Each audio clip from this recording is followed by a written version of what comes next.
Hello everyone, welcome to Cedar Park Dojo. Today we'll be doing a review video of the new Akado Armory polearm heads, the sankaku yari, the juumonji yari, and the naginata. We'll be looking at a little bit of footage of sparring, the application of these weapons in training, and then we will look at close-ups of each of them and discuss some of the various points that we discovered as we were testing them out. I hope you enjoy the video, and again, thank you for joining us.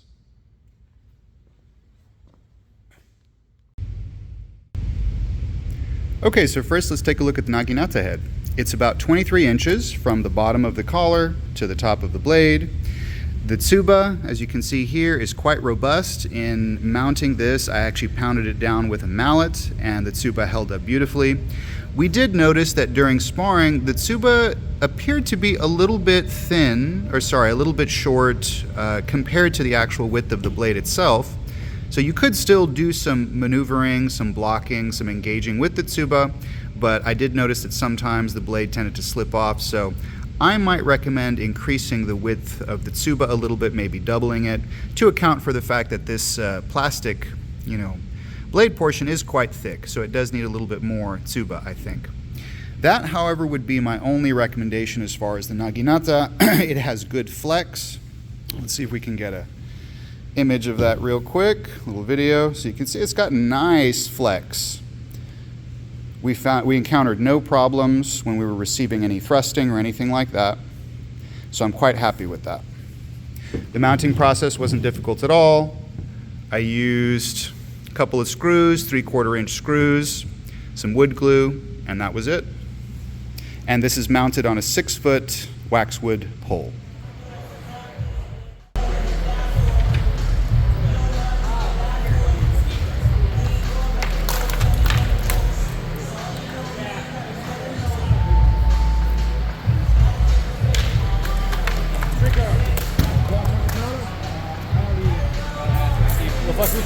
Oh, okay.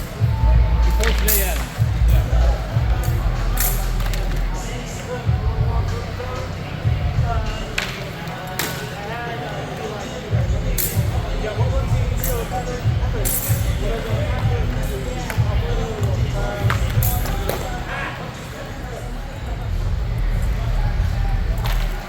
Yeah!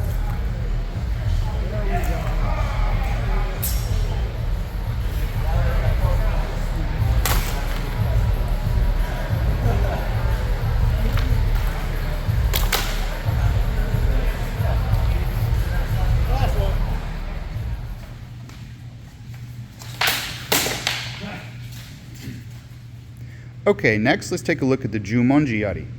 This one is approximately 18 to 19 inches from the collar, the bottom of the collar, to the top of the point, top of the blade. The material here, just like the naginata head, seems to be quite robust and durable. We encountered no issues during sparring. And as far as the flex, let me see if I can show this for you. So the tip definitely does have some flex. Obviously less than the naginata because the blade portion is quite a bit shorter than the naginata. However, the one thing I would like to point out, the prongs on either side, they really do not have any flex at all. So my only concern with this is that those side swipes to the head, those could be a bit dangerous.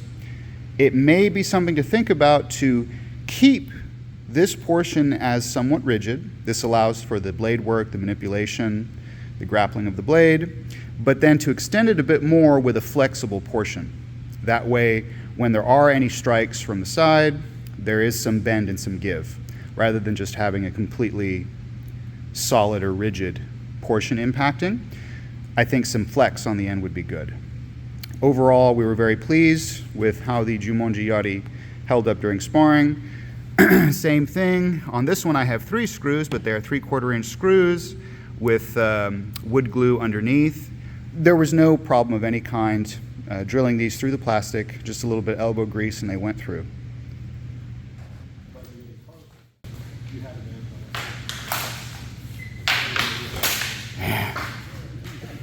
Use more?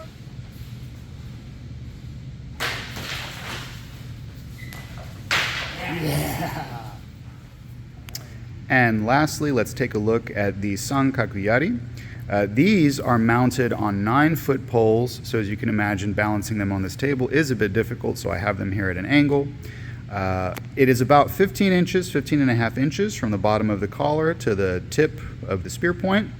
One thing I do want to point out, and I'm going to give you a side-by-side with the naginata and with the juumonji yari for comparison.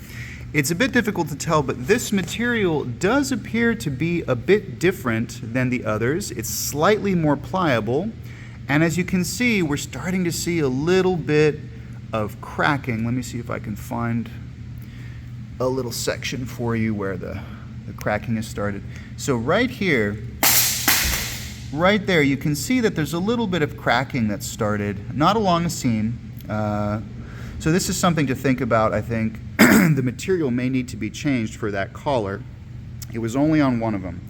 Another point I want to bring up, this one right here, you can see that the mounting piece that connects the collar to the blade tip, I believe, that appears to be poking through. Now, I think what happened is that it was simply mounted at the wrong angle so that it was too close to the surface of that spear. The second spear does not exhibit this same defect at all. The spear has excellent excellent bend. See if I can get that illustrated for you. Very flexible, I think very safe, relatively, of course, for the thrust. So overall, still pleased with the performance of the sankaku yari during sparring. My only concern is the durability over time, especially of these collars, since we have already started to see some splitting on this one.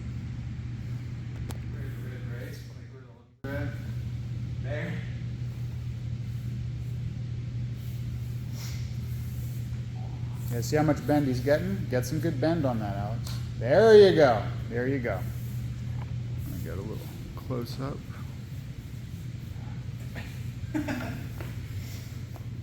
So, down and out.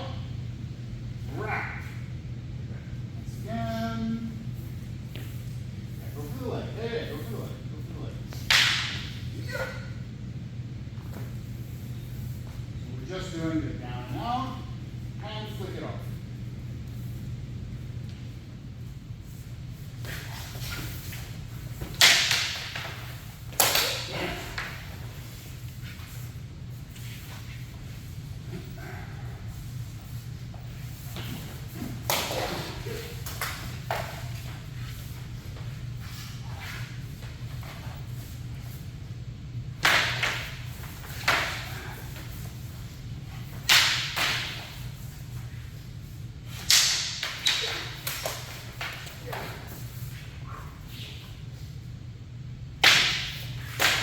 Yeah, nice one.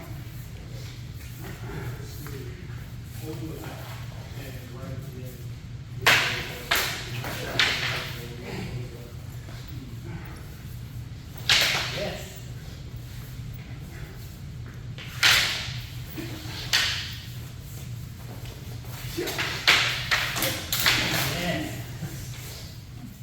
Okay, and here I've got the 3 of them side by side so you can take a look at them.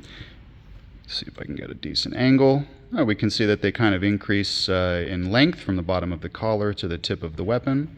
So see if you can see here how the material appears to be different. So I don't know if Akado was maybe experimenting with different kinds of material for each one, but you can tell the luster, the shine of the material is different. You can look at the juumonji yari here, for example, and the naginata has a duller finish, it looks like. And even again, still contrasting with the sankaku yari. Appears to be, again, a different material. It's not quite as hard as the collar on the juumonji yari and the naginata. It does appear to be a bit more pliable and possibly less durable on this collar. I am also concerned about these seams where some splitting could start happening over time.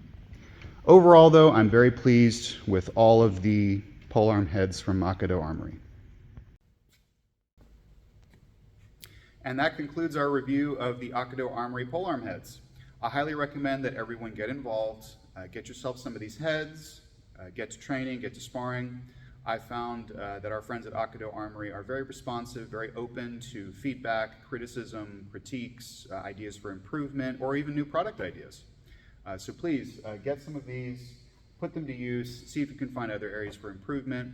To review, I think the naginata needs a little bit of a larger tsuba. Other than that, I think it's great. I think the juumonji yari needs maybe a little bit of extra length and flex on the side flanges. Other than that, I love it. And the sankaku yari, I am a little bit curious about the durability of this material over time. And so that would be the only feedback I'd give for these three polearm heads. So again, thank you so much. 失礼します。